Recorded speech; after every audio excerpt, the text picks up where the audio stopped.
My name's Zane Ritchie, and I'm Associate Professor at Faculty of Contemporary Policy Science at Josai University. And today I'm going to have the privilege of doing the first talk in this Summit International Summer Seminar. It's entitled The Prime Minister Jacinda Ardern, Bringing a Nation Together in Times of Crisis. Yeah. Okay. So now, okay. Today's talk, I'm going to introduce you a little bit about New Zealand. I'm going to introduce you to 315 and Ardern's response. And then I'm going to introduce you to COVID-19 and Ardern's response. And then I'm going to tie it together. Yeah. And I'm going to show you why she is considered a great leader that has brought New Zealand together in times of crisis, especially in the last couple of years. Yeah. Okay. So a little bit about New Zealand, and just maybe you guessed, but that's why I'm doing this on New Zealand. I'm originally from New Zealand, and every year I take a group of students to New Zealand to University of Canterbury, and we undertake a program on New Zealand society, Maori culture, and we learn about the state of the Maori in New Zealand as an indigenous people, and how they've had to overcome a lot of adversity to be accepted into New Zealand society. We look at the relations with between the Maori and the colonizers or the British, right? And I have students engage with the Maori community, and they learn about Maori society, and they interact with Maori students and New Zealand students, and they actually are able to go out and partake in authentic Maori events as well, and they learn even how to use Maori weapons, right? So it's quite a good program. So, okay.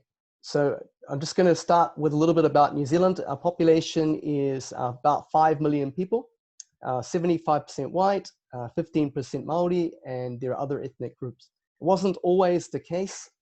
75% white is dropping in recent years. It used to be a lot whiter, right?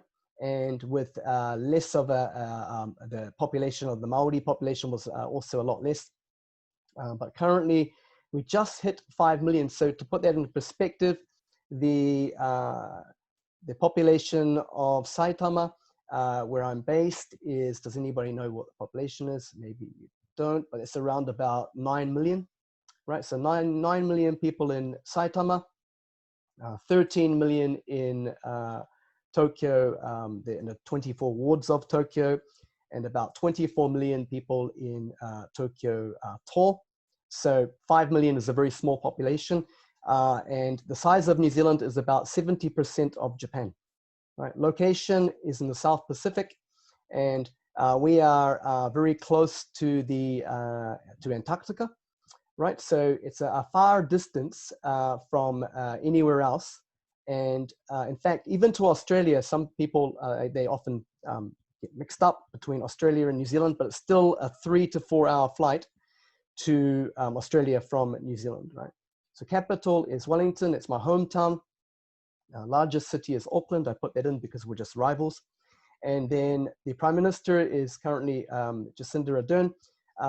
She's the third woman Prime Minister, female Prime Minister of New Zealand. So New Zealand has been lucky to have 3 women Prime Ministers, right? So first woman Prime Minister, I think, was the early 90s, and then another also in the 90s, and then early 2000s, and then Jacinda Ardern is the third one.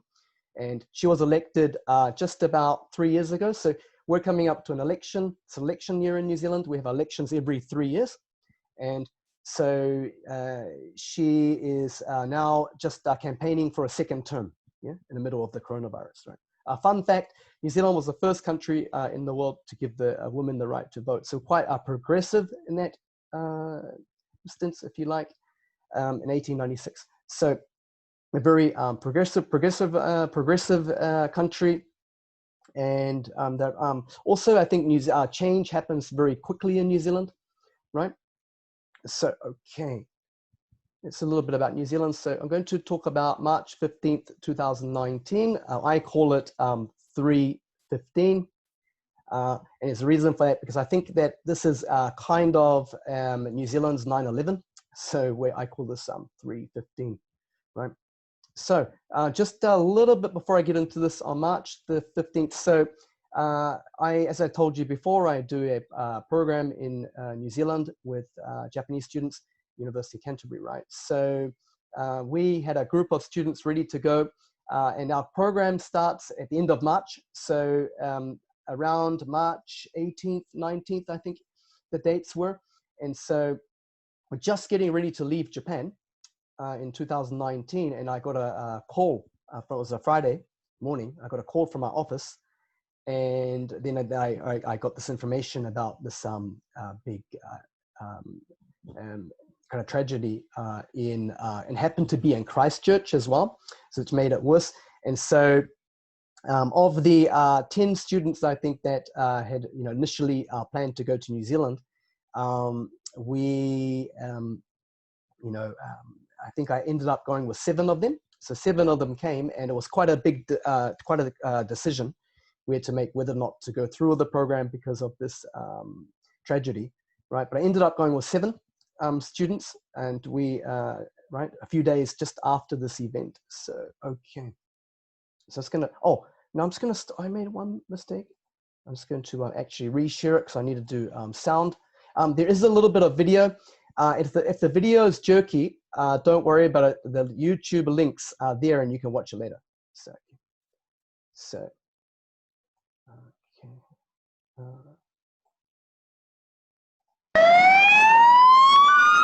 Sirens shatter the peace of Christchurch. Emergency vehicles and armed police responding to a terrorist attack on 2 of the city's mosques. It was Friday prayers. This highly coordinated, carefully prepared massacre timed to kill and injure as many people as possible. Just came in, he was shooting ad hoc. I don't know, actually I haven't seen him because I just lied down under the bench and I'm thinking that, if I get out, I'll get shot, so I'm just keeping my fingers crossed. I saw some people had blood on their body and some people were limping. At that moment, I realized that it was really serious. Witnesses believe the shots were fired from a semi-automatic weapon. The men's prayer room targeted first before he moved on to the women's room, firing repeatedly. At the Deans Avenue Mosque, we now know that 41 people have lost their lives. And at the Linwood Mosque, 7 have lost their lives. Of the 40 people who have been treated at Christchurch Hospital, 1 has now passed. So the total number of people who have died in this horrendous event are 49. A motorist captured these scenes moments after police forced a vehicle off the road. A man thought to be involved in the shooting is lying on the pavement.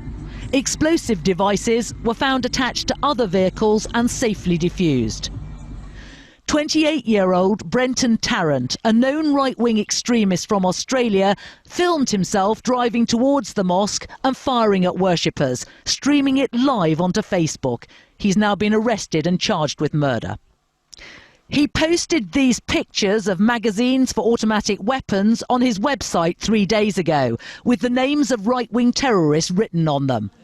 In a country that has so far escaped mass terrorist attacks, this shooting targeting the Muslim population has shaken the nation. They have chosen to make New Zealand their home, and it is their home. They are us. The person who has perpetuated this violence against us is not. They have no place in New Zealand. There is no place in New Zealand for such acts of extreme and unprecedented violence. The Bangladesh national cricket team, currently touring New Zealand, had just arrived at the Dean Lane Mosque when the attack started. In the frightening aftermath, 2 more men and a woman carrying firearms were arrested. 1 has been released. All mosques and schools were told to close their doors and remain inside as counter-terrorist police tried to establish if anyone else was involved. Juliet Bremner, ITV News. Okay, so, okay, no. So what just happened? So on March 15th, 2019, in the news, this is ITV, it's a British news channel. I picked it up, and there's a reason I picked it up, and I'll explain. So a gunman has killed 49 people. I think the final toll was 51. So by the end of the day, it was the worst mass murder in New Zealand history. In the end, 51 Muslim worshippers were killed. 2 died in hospital later. So it brought it to 51 by a lone gunman in 2 mosques in central Christchurch during the lunchtime prayer. Right. So schools were locked down. Gunman was caught by the end of the day.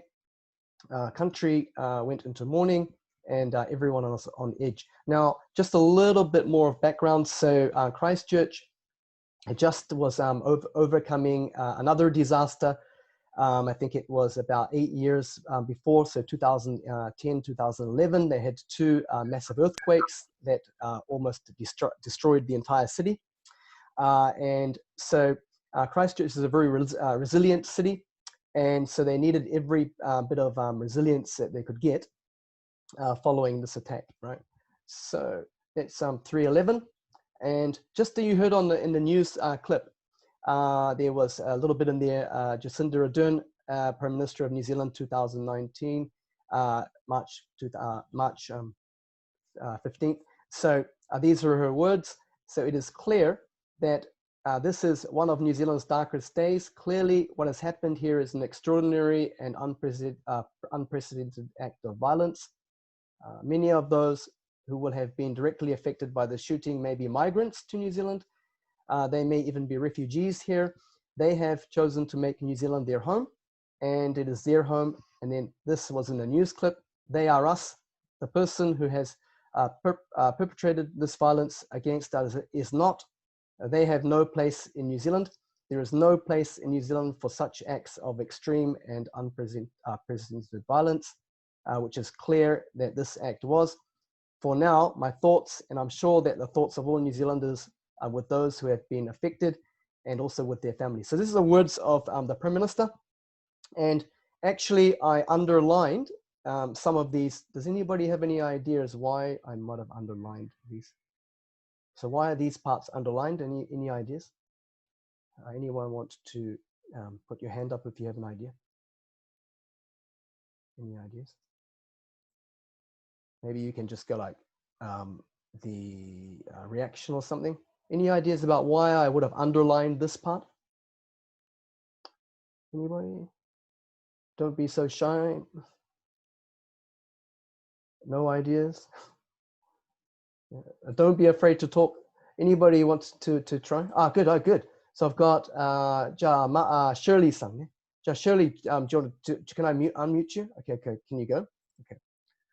Shirley, yeah, you can unmute yourself. Oh, you can. Yeah, cool. I think I'm not sure, but I think you just want to emphasize something. Yep. Okay. Yeah. Okay. So emphasize is good. Yep. Yeah, that's true. I'm emphasizing it. Why am I emphasizing this part though? To have no place in New Zealand. Yeah. I'm not sure. No. Okay. Good. It's good though, right? Yeah. Yeah. Okay. I'll get maybe 1 or 2 more ideas. Any ideas? Notice that they're using the they are us, right? And that person, right, who has perpetrated this violence, right, against them is not, right? They have no place in New Zealand, right? So basically what it is that if you remember, you wouldn't remember, but say if you looked at 9/11, right? The attack in the States, right? So, and in New York, right? The terrorist attack, right? The 2 towers were destroyed, right? Immediately after that, the name, they, of course, he had to, the President Bush, was it, started naming names, started talking about, bringing them out of their foxholes or something, going into the Middle East and finding out who these terrorists were, and you know, destroying them, killing them, bringing them to justice, right? And so in New Zealand, what our Prime Minister decided to do is, if you look at it closely, right? So she is saying that she is sympathizing with the victims, right? And not going after the perpetrator of this attack, right? And there are no names mentioned here, right? So we have no idea who did it, even though they knew the name of the person, right, who you know, undertook this this violent attack, right? They didn't mention who did it, right? No name, because no name means that he's anonymous, right? Or she or he is anonymous, right? So it means that person is anonymous, and we don't even know if it's male or female, right?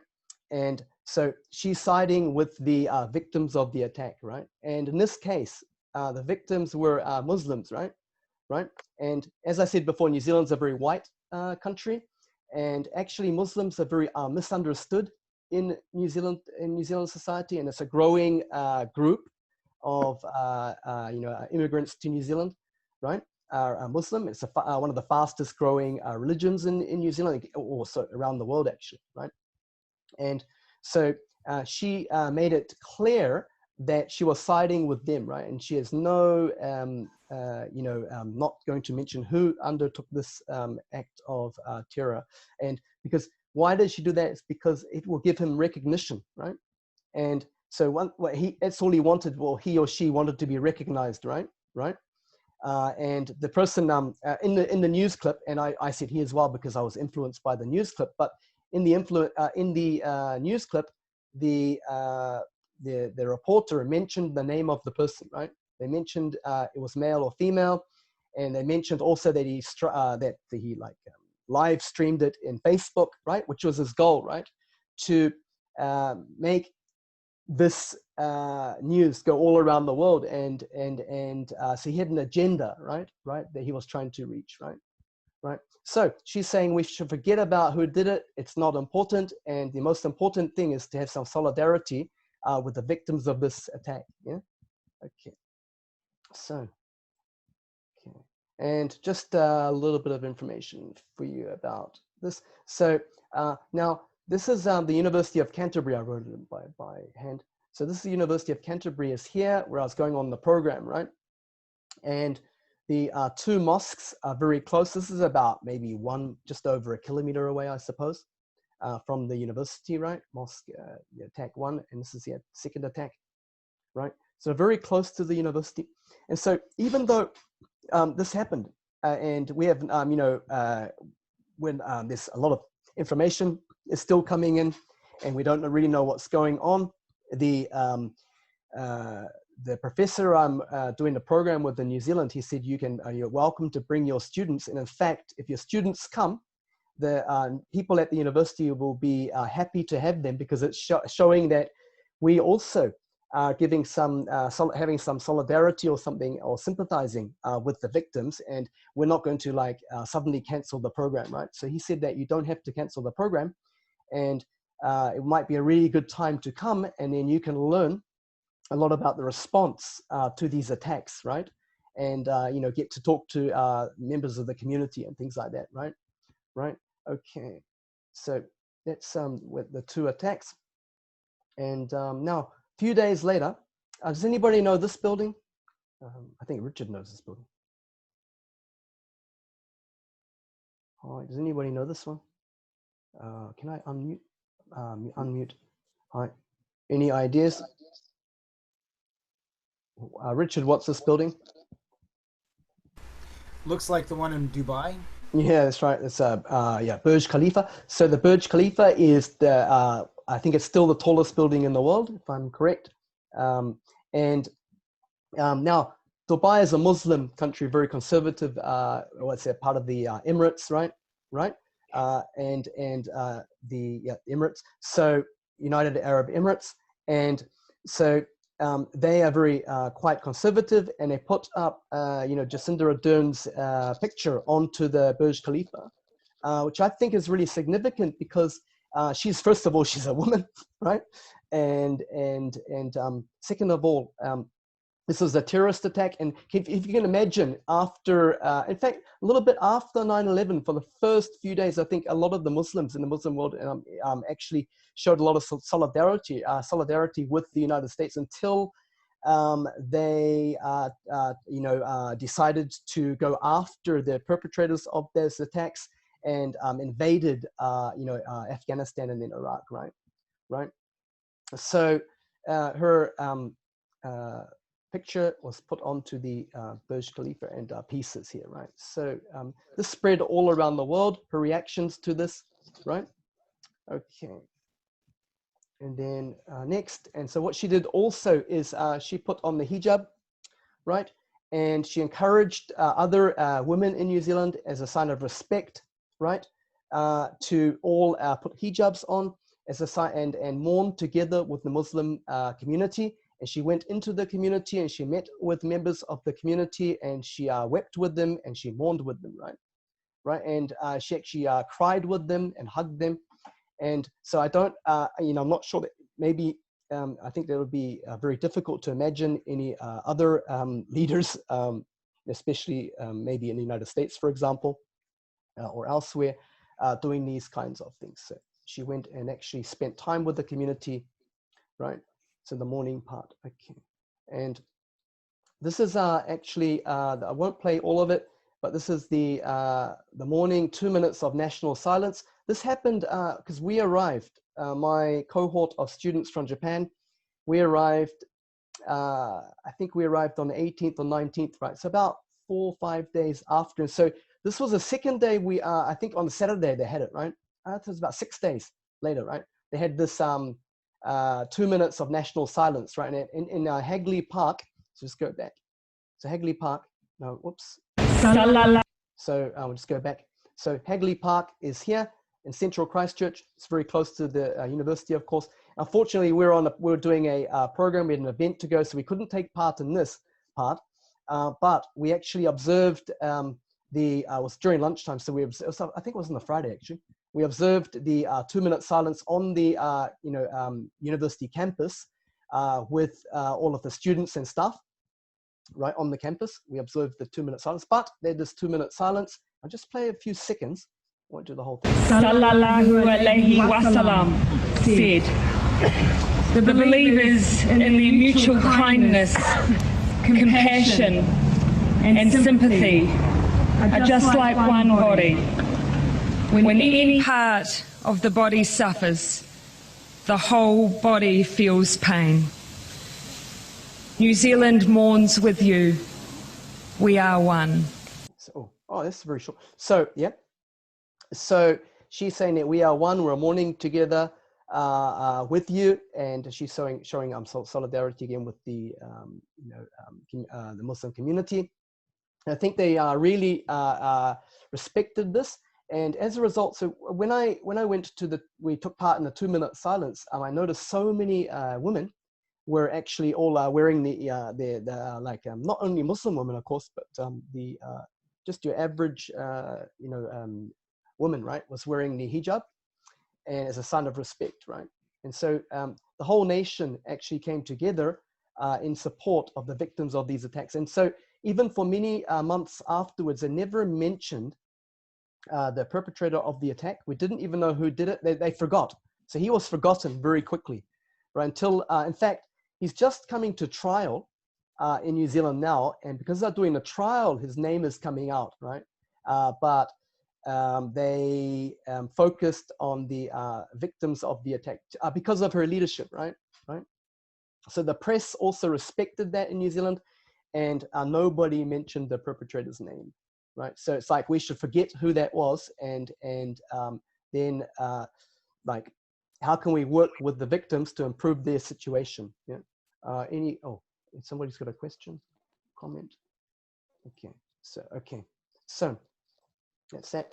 And then these are some pictures my students took actually, right, of the mosque. They went and visited it, and you can see here all of the flowers and things outside the mosque, right? One of the mosques there, that's the one near the university. I didn't go, they decided they want to go and have a look at what happened. And then, so those are their pictures. And then this one is, those are my students. And you can see this is the Hagley Park, on the edge of the park. And you can see all of the flowers and the people coming together to mourn for the victims of these attacks. Right? So I think that the whole nation came together through the leadership of Jacinda Ardern on this dreadful day. And so one of the, probably, it's a very dark day in New Zealand history. So she just happened to be, so her response, I think, really affected the mood of the entire nation, right?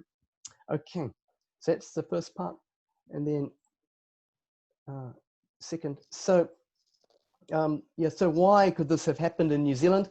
So a population of around 5 million people in New Zealand, right? So bicultural, mostly white and with 15% Maori, like I mentioned. Reality though, that is that we have 200 ethnic groups in New Zealand, and 1 in 4 is born overseas. And this leads to some animosity.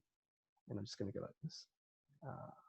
So this is leading to some animosity and a kind of a clash of identity. So it's like, what is it like? Who is a New Zealander? I think people are redefining what it is to be a New Zealander, right? And yes, so in recent times here, there's a lot of animosity against the Muslims as they are the outsiders, and it's a very fast-growing group in New Zealand, and people have a lot of misunderstandings. And so I think that through this, even though it was a tragic event, she actually brought us together as a nation, and we actually maybe got to know more about the Muslim community, and we started interacting with the Muslim community and trying to understand them.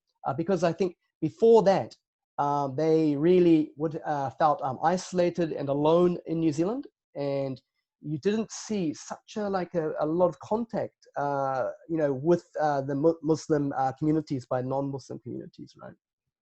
Okay, and then okay.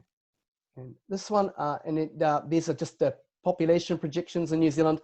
So New Zealand is it's changing very quickly, and it's only going to, these numbers are only going to increase, right?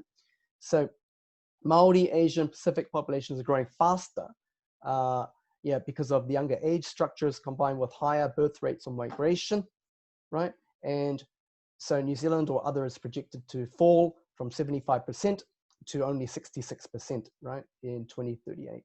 And this is happening in a lot of other Western countries as well, right? And the Muslims will be only this much, and we will be doubling, just in 20 years of doubling, right? And then, right, so we're seeing a massive increase here, right?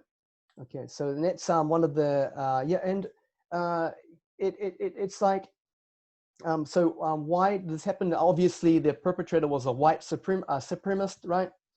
And he wanted to put a wedge, if you like, between New Zealanders, and he chose Christchurch really because Christchurch, as I mentioned, was recovering from the earthquakes, right? And so it was a perfect target for him because it's a very quiet, peaceful town, and nobody could imagine that such an attack could take place in Christchurch, right? Okay. And then this one.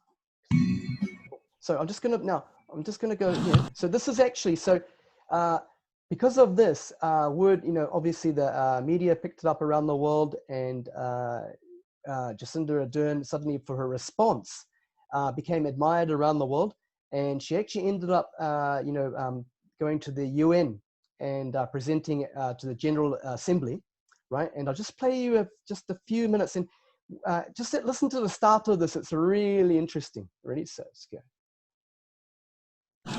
This assembly will hear an address by Her Excellency Jacinda Ardern, Prime Minister and Minister for Arts, Culture and Heritage and National Security and Intelligence of New Zealand. May I request protocol to escort Her Excellency.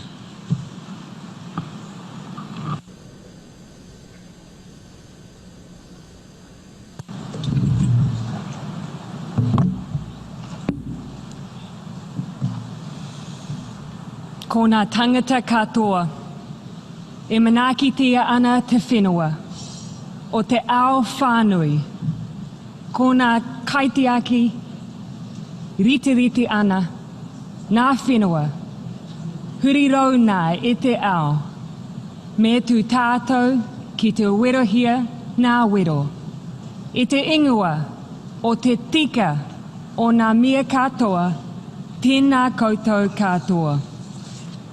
Mr. President, Mr. Secretary-General, friends, I greet you in Te Reo Māori, language of the tangata whenua, or First People of Aotearoa, New Zealand. And I do so not just because it is the same way I would begin an address if I were at home, but because there are challenges we face as a world that I know no better way to express.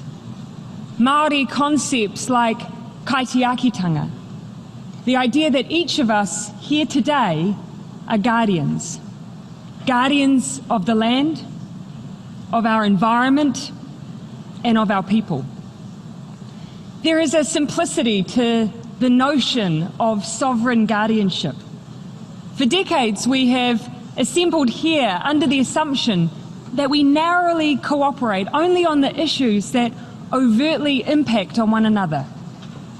Issues like international trade rules, the law of the sea, or humanitarian access to war zones. The space in between has essentially been left to us.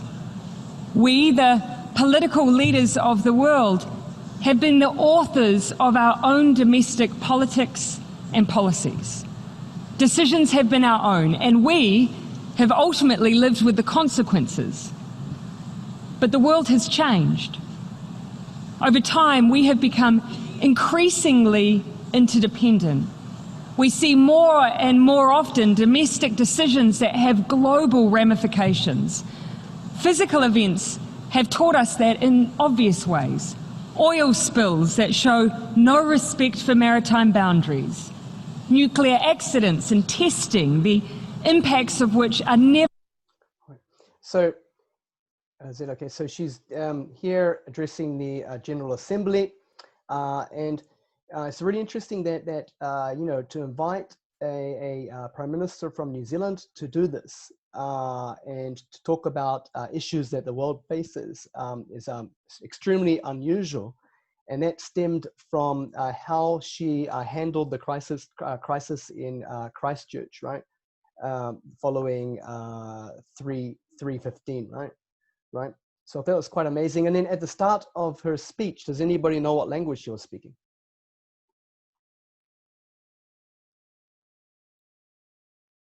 Does anybody know? Oh, can I unmute you?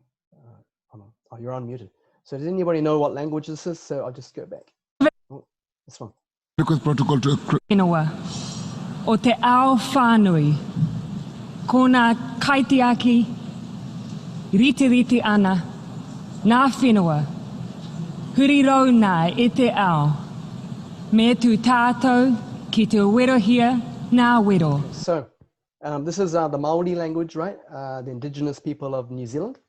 And in Ardern's case, she's I think she's done several talks, invited to the General Assembly several times actually to speak.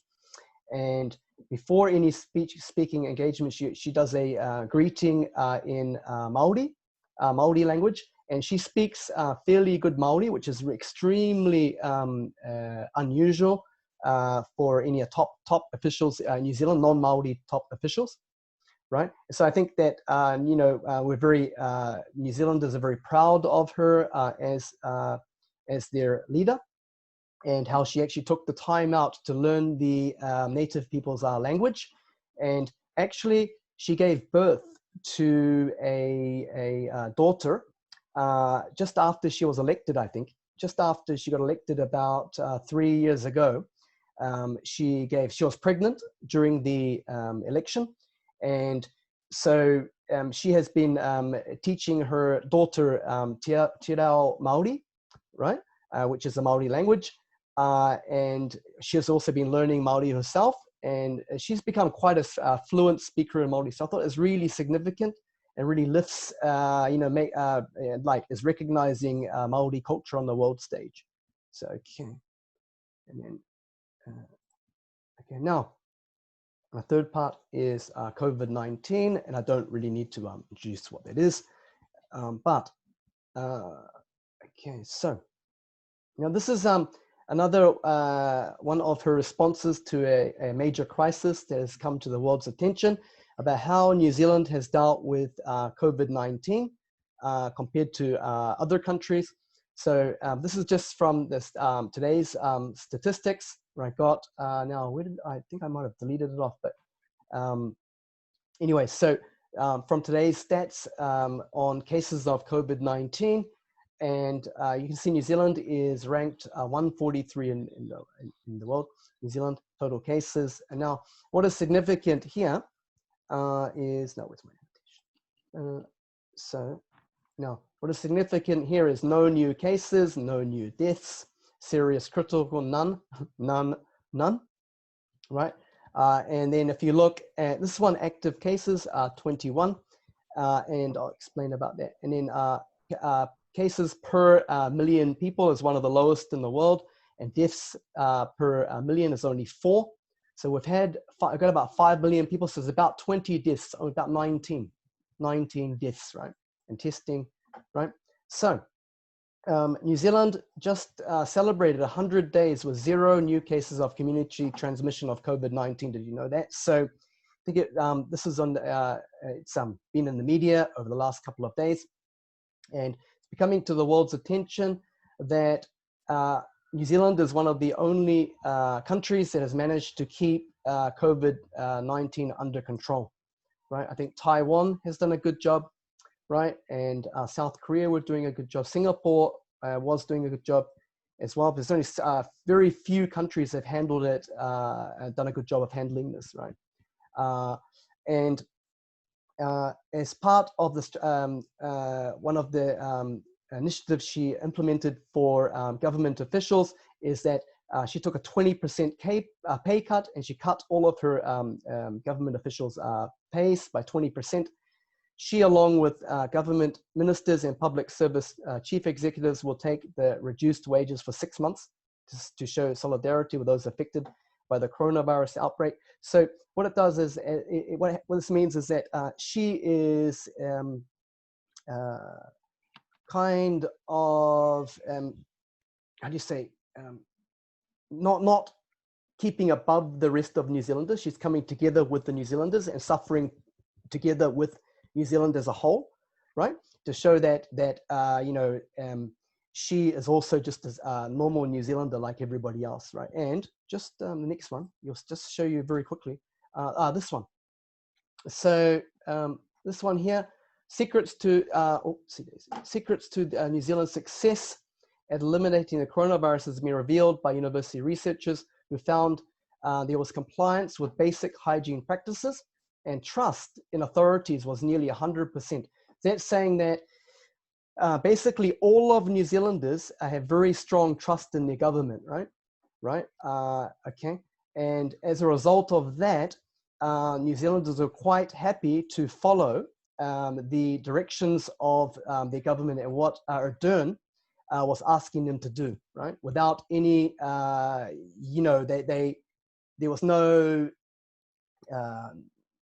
everybody was quite, willing to follow her instructions, right? So we came together as a country in part because we believed in our political and health experts to deliver, and they did, right? This is what one of the lecturers at Massey University is saying. Simple, clear health messages communicated with kindness and empathy resonate with people, even when they are demanding tough changes, right? So unlike other countries where there's been a lot of bickering at the national level, and they couldn't decide what to do about Corona, and some of them wouldn't even wear a mask, right? And I was saying, no, you don't need masks, and there's no way I'm going to use a mask and things like that, right? So she at the top took the initiative and had the trust of the people, right? So when she demanded or requested that they undertake certain measures against COVID-19, they were quite willing to follow her instructions, right? And a total of 22 people died in New Zealand, right, of this disease, and less than 1,500 were infected after stringent border controls were introduced and a nationwide lockdown came into force. 25th of March, this happened, right? One of the earliest in the world. So what it is, you think New Zealand has a very strong civil society in which and the leaders really listen to the advice they're given, right? And work with the experts, right? To come up with the best solutions to a problem, right? They don't let I don't know, bipartisan politics get in the way, right? Or party politics get in the way of this, right? Right. So they locked it down very early, and I had very strict measures against COVID-19, some of the most strict in the world, and so they were able to squash it, right, by doing this, right, very early on, right? So they weren't worried about, like, lobbyists didn't try to lobby her about, or she didn't listen to the lobbyists talking about the economy, how we have to keep the economy going. She only worried about the health of normal New Zealanders, right? Right. So New Zealand beat COVID by trusting leaders and following their advice, right? So next is, I'll just show you some of the things she did. So this one. So now. Evening, everyone. That I would jump online quickly and just check in with everyone, really, as we all prepare to hunker down for a few weeks. Excuse the casual attire. Can be a messy business putting toddlers to bed, so I'm not in my work clothes, so forgive me for that. I do just want to prepare everyone that because of the lag with COVID-19, the time from someone having contact with someone who has it, catching it themselves, them being symptomatic and being tested and positive, there's a number of days before all of that happens. So we won't see the positive benefits of all of the effort you're about to put in for self-isolation for a few days yet, quite a number of days. I'd say at least 10 days. So don't be disheartened. Our numbers are going to go up. And the modelling I've seen suggests that they will go up quite considerably. We'll see quite a steep rise. In fact, I'm expecting we may see several thousand cases over a period of time, until we then will start to, we hope, see the effects of what we're doing with self-isolation having a positive impact. So don't be disheartened when you see that. Don't be disheartened when you see that ongoing increase because of that lag. All of the efforts that we're putting in should eventually show if we all follow the rules. Till then, do check in on your neighbours. Do especially check on those who may be elderly. Give them a call, see what their needs are, and if you can help them, go out and grab their essentials and pop them on the front door for them. Just remembering the way we can keep them safe is by keeping our distance. Remember, stay at home, break the chain, and you'll save lives. And it's as simple as that. That's everyone's job for the next 4 months. So yeah, she called the New Zealanders a team of 5 million, right? And living within your bubble. We call it a bubble, and staying in your bubble and staying away from other people to break this chain. And it's as simple as that. And this is actually, you noticed it's Facebook. So she was getting on Facebook in her pajamas at night, and anybody from New Zealand could log in and talk to her and ask questions, and she was presenting the information in a very easy to understand way.